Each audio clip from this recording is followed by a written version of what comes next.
Good morning student. ठोस का अगला भाग लेके आ रहे हैं अपने। लास्ट पार्ट नंबर 16 था, 17 नंबर भाग। कल वाले वीडियो का क्वेश्चन था कि उस ठोस का नाम बताइए जिसमें संयोजी बैंड व चालक बैंड के बीच में वर्जित ऊर्जा अंतराल नहीं होता है। तो कई बच्चों ने गलत आंसर लिखा है उसका। कईयों ने लिखा है अति व्यापित। अति व्यापित नहीं, उसका आंसर होगा सुचालक। वह ठोस जिसमें संयोजी बैंड व चालक बैंड के बीच में वर्जित ऊर्जा अंतराल नहीं होता उसे क्या कहते हैं? सुचालक, गुड कंडक्टर। आज इस वीडियो का जो प्रश्न है, आयरन चुंबकीय गुणों के आधार पर कैसा ठोस है? आयरन यानी कि लोहा जो है वो चुंबकीय गुणों के आधार पर किस प्रकार का ठोस है? यानी कि टॉपिक है ठोसों के चुंबकीय गुण, मैग्नेटिक प्रॉपर्टी ऑफ सॉलिड। ठोसों के चुंबकीय गुण। कल वाले वीडियो के अंदर लगभग 65 कमेंट आए हैं, 65। अभी भी कुछ बच्चे शेष हैं। बायो वालों के लगभग सभी के आ रहे हैं, मैथ वाले बहुत कम बच्चे हैं जो कमेंट कर रहे हैं। आज मैं नाम नहीं लूँगा किसी का भी, कल वाले वीडियो में दोबारा से आपको बताया जाएगा। आपको ध्यान है मंडे को एग्ज़ाम है आपका, और उस एग्ज़ाम पर आपके कमेंट करने का प्रभाव पड़ेगा, उसके नंबर जुड़ने वाले हैं, ध्यान रखिएगा। आज का टॉपिक आगे स्टार्ट करते हैं। ठोसों के चुंबकीय गुण।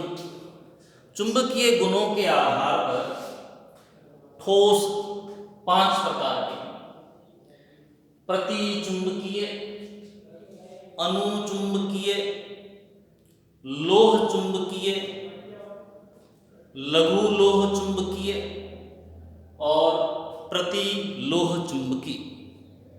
सबसे पहले बात करेंगे प्रतिलोह चुंबकीय। प्रतिलोह चुंबकीय का इंग्लिश में नाम ध्यान रखना है, इंग्लिश में कहते हैं डायामैग्नेटिक। लिखा है डायामैग्नेटिक। प्रतिचुंबकीय को इंग्लिश में क्या कहते हैं? डायामैग्नेटिक। क्या होते हैं प्रतिचुंबकीय? मान लीजिए ये एक चुंबक है आपके पास, ये एक चुंबक है, ये प्लस माइनस जैसे या फिर NS लिख लीजिए आप। इस चुंबक के बीच में एक ठोस पदार्थ रख दिया मैंने, ये ठोस रख दिया। जैसे ये ठोस रखा मैंने, तो जो चुंबक से बल रेखाएं जा रही थी, जाती हैं N से S की तरफ, सभी को पता है। चुंबक से जो बल रेखाएं निकल रही थी, इस ठोस के रखने से बल रेखाओं की संख्या में कमी आ जाती है। इस ठोस के रखने से जो बल रेखाएं हैं, बल रेखाओं में कमी आ गई। इस ठोस के चुंबक में रखने से बल रेखाओं में क्या आ जाती है? कमी। तो इस प्रकार का ठोस क्या कहलाता है? प्रतिचुंबकीय। और घटना क्या कहलाती है? प्रतिचुंबकत्व। घटना क्या कहलाती है?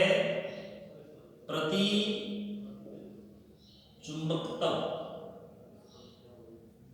घटना क्या कहलाती है? प्रतिचुंबकत्व।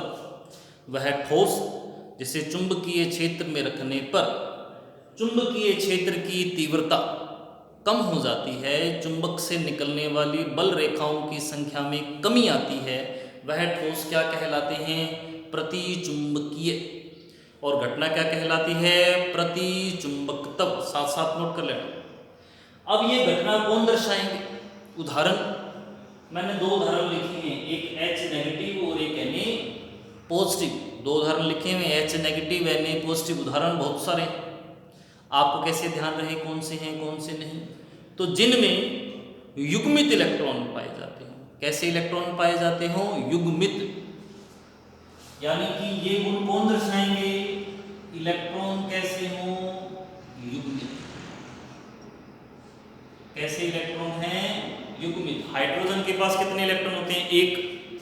इसके ऊपर मैंने नेगेटिव लगा दिया, कितने इलेक्ट्रॉन हो गए? 2। तो हाइड्रोजन में 2 इलेक्ट्रॉन कैसे भरोगे? ऐसे। ये क्या हो गया? युग्मित। सोडियम के पास कितने इलेक्ट्रॉन होते हैं? 11 में से एक चला गया, प्लस लगाया, प्लस लगाने के बाद चला गया, कितने रह गए? 10। 10 मतलब कैसे हो गए? युग्मित। जिसके पास इलेक्ट्रॉन युग्मित पाए जाते हैं वो कौन सा गुण दर्शाएंगे? प्रतिचुंबकीय का। दूसरा, अनुचुंबकीय ठोस। कैसे ठोस? अनुचुंबकीय को इंग्लिश में कहते हैं पैरामैग्नेटिक। इंग्लिश में क्या कहते हैं? पैरामैग्नेटिक। नाम इंपॉर्टेंट है। तो पैरामैग्नेटिक ठोस किसे कहते हैं? यानी कि अनुचुंबकीय वह ठोस पदार्थ जिन्हें चुंबक क्षेत्र में रखें तो वो चुंबकीय क्षेत्र की तीव्रता को बढ़ा देते हैं। चुंबक से निकलने वाली बल रेखाओं की संख्या को क्या करते हैं? बढ़ाते हैं। यानी कि अपने इस चुंबक में Ni को, कॉपर को या किसी ठोस को रखें तो बल रेखाएं बढ़ जाएं। बल रेखाएं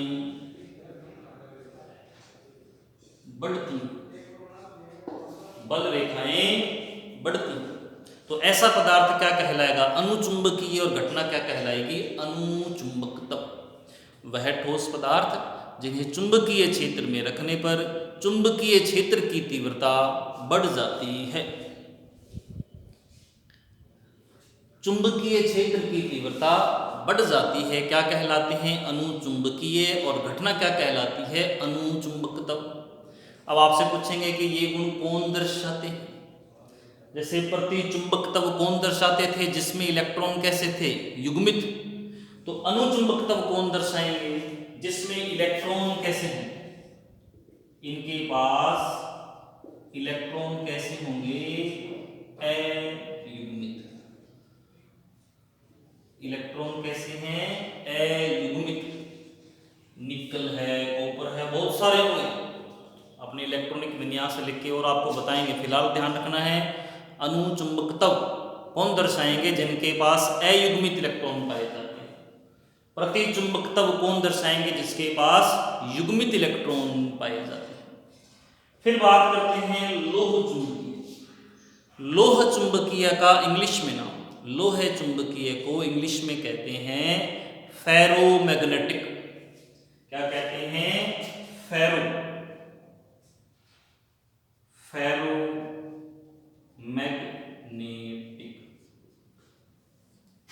इसका क्या मतलब है फेरोमैग्नेटिक का? कुछ ऐसे ठोस होते हैं जिन्हें चुंबकीय क्षेत्र में रखा जाए तो वो चुंबकीय क्षेत्र की तीव्रता को बढ़ा देते हैं, लेकिन जब वहां से उन्हें हटाया जाए, यहां से हटाया जाए, ENS, ये कोई ठोस रख दिया मैंने, ये बल रेखाओं को बढ़ाएगा। बल रेखा की संख्या को बढ़ाते हैं, लेकिन जब इसे यहां से बाहर निकाल ले तो ये खुद चुंबक की तरह व्यवहार करने लगते हैं। तो ऐसे ठोस पदार्थ क्या कहलाते हैं? लोह चुंबकीय। और घटना क्या कहलाती है? लोह चुंबकत्व। वह ठोस पदार्थ जिन्हें चुंबकीय क्षेत्र में रखने पर चुंबकीय क्षेत्र की तीव्रता बढ़ती है, बल रेखाओं की संख्या बढ़ती है, लेकिन जब उन्हें उस चुंबकीय क्षेत्र से बाहर निकाला जाए तो वो स्वयं चुंबक की तरह व्यवहार करने लगते हैं। तो ऐसे पदार्थ क्या कहलाते हैं? लोह चुंबकीय। क्या कहलाते हैं? लोह चुंबकीय। ऐसा गुण लोहे में होता है ज्यादातर, आयरन, Fe लोहे में होता है, इसीलिए इनका नाम पड़ा हुआ है लोह चुंबकीय। उदाहरण देखो, जैसे अगर आप पेचकस को चुंबक के साथ रगड़िए, पेचकस को चुंबक के साथ रगड़िए तो आपने देखा है कि वो पेचकस चुंबक की तरह व्यवहार करने लगता है। मेमोरी कार्ड है, DVD है, अपने उसमें किसी फिल्म को, वीडियो को एक ही बार तो रिकॉर्ड करते हैं और तहा जिंदगी सुन सकते हैं, यानी कि वो खुद उसके अंदर हमेशा के लिए रह गया ना। तो यानी कि वो DVD किसकी तरह व्यवहार कर रही है, मेमोरी कार्ड किसकी तरह व्यवहार कर रहा है? लोह चुंबकीय की तरह। किसकी तरह? लोह चुंबकीय की तरह, फेरोमैग्नेटिक। दोबारा सुन ले, कौन होते हैं? वह ठोस पदार्थ जिन्हें चुंबकीय क्षेत्र में रखने पर चुंबकीय क्षेत्र की तीव्रता बढ़ती है और जिन्हें चुंबकीय क्षेत्र से बाहर निकाल लिया जाए तो वो स्वयं चुंबक की तरह व्यवहार करने लगते हैं। उदाहरण आयरन, कोबाल्ट, निकिल।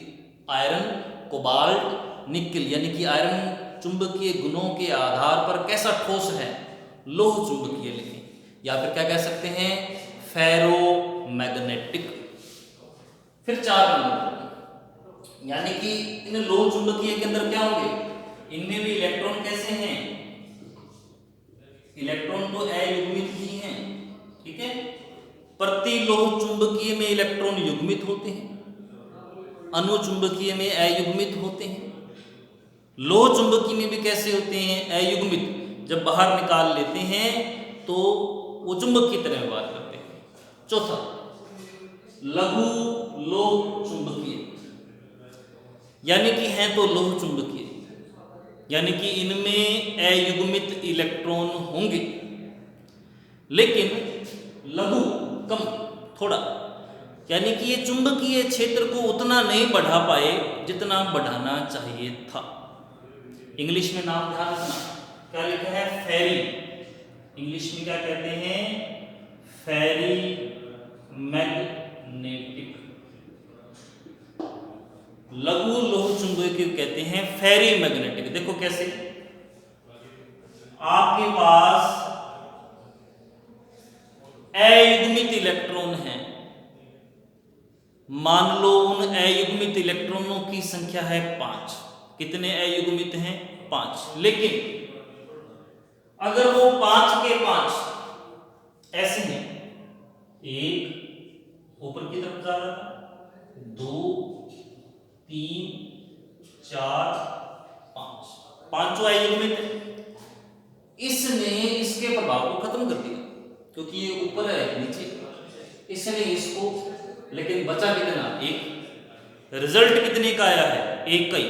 थे कितने, 5, थे कितने, 5। जरा इसमें देखें, लोह चुंबकीय में, लोह चुंबकीय के अंदर 5 इस प्रकार से होंगे, 1, 2, 3, 4, 5। इन पांचों की डायरेक्शन ऊपर की तरफ, इनमें 5 देखो कैसे, नोट कर लें।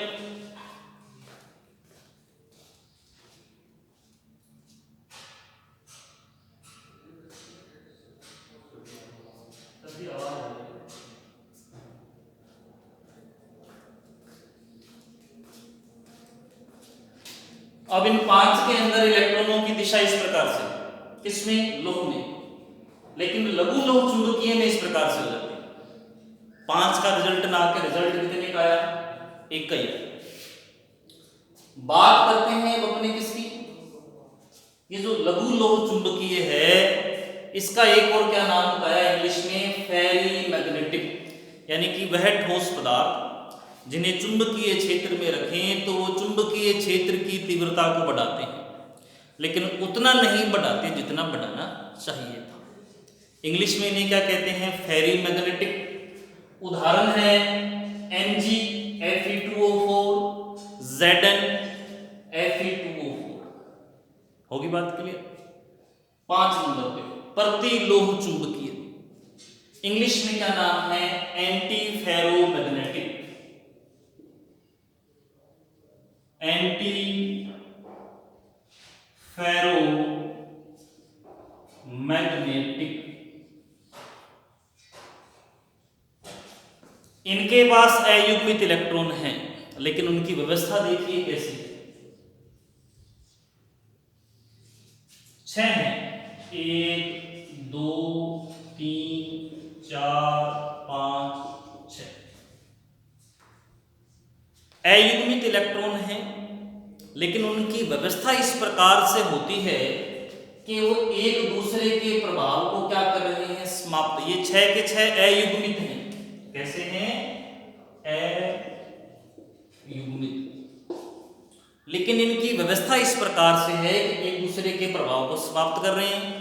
परिणामी रूप से ये चुंबकीय क्षेत्र की तीव्रता को बढ़ा नहीं पाते हैं, यानी कि अयुग्मित इलेक्ट्रॉन होते हुए भी चुंबकीय क्षेत्र की तीव्रता को नहीं बढ़ा पाते हैं। ऐसे ठोस पदार्थ क्या कहलाते हैं, प्रतिलोह चुंबकीय, एंटी फेरोमैग्नेटिक। इनका उदाहरण है MnO2, Mn2O3, FeO, क्या उदाहरण लिखे हुए हैं? MnO2, Mn2O3, FeO और NiO। दोबारा सुन लें फटाफट। प्रतिलोह चुंबकीय युग्मित इलेक्ट्रॉन, अनुचुंबकीय अयुग्मित इलेक्ट्रॉन, लोह चुंबकीय अयुग्मित इलेक्ट्रॉन और चुंबक की तरह व्यवहार करते हैं। 4 नंबर पे कौन सा है आपके पास? प्रति लघु लोह चुंबकीय। 4 पे कौन सा है? लघु लोह चुंबकीय। अयुग्मित इलेक्ट्रॉन होते हैं लेकिन चुंबकीय क्षेत्र की तीव्रता को उतना नहीं बढ़ा सकते जितना बढ़ाना चाहिए था। 5 नंबर पे आया प्रतिलोह चुंबकीय। अयुग्मित इलेक्ट्रॉन होते हैं लेकिन उन इलेक्ट्रॉनों की दिशा इस प्रकार से होती है कि वो चुंबकीय क्षेत्र की तीव्रता को नहीं बढ़ा पाते। अब इसमें ध्यान रखना है, एक सूत्र लिखा मैंने, चुंबकीय आघूर्ण म्यू, सिंबल है म्यू। चुंबकीय आघूर्ण कैसे ज्ञात करते हैं? सूत्र है म्यू रूट में n+2, इकाई है बीएम। बीएम का मतलब है बोरोमैग्नेट। बीएम का मतलब क्या है? बोरोमैग्नेट। और n का मतलब क्या है? अयुग्मित इलेक्ट्रॉन। नोट करें जरा।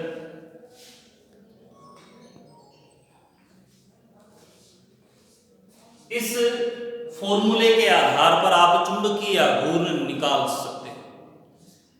मान लीजिए कि आपको चुंबकीय आघूर्ण निकालना है किसका? हाइड्रोजन का निकालना। हाइड्रोजन का नहीं निकालते अपने, निकालते हैं मान लीजिए मैग्नीज। मैग्नीज कितने नंबर पर आता है? 25। 25 का इलेक्ट्रॉनिक विन्यास क्या आ गया? Organ 18, 3d5, 4s। 3d में कितने इलेक्ट्रॉन हैं? 5। 5 कैसे बनेंगे? 1 2 3 4 5। डी की निकलेंगे। डी में 5 के 5 इलेक्ट्रॉन कैसे हैं? अयुग्मित। n क्या है? अयुग्मित इलेक्ट्रॉनों की संख्या। तो n का मान म्यू बराबर रूट में 5 + 2 b, यानी कि म्यू बराबर कितना आ गया? 7 और 5 35, रूट में 35, रूट 35।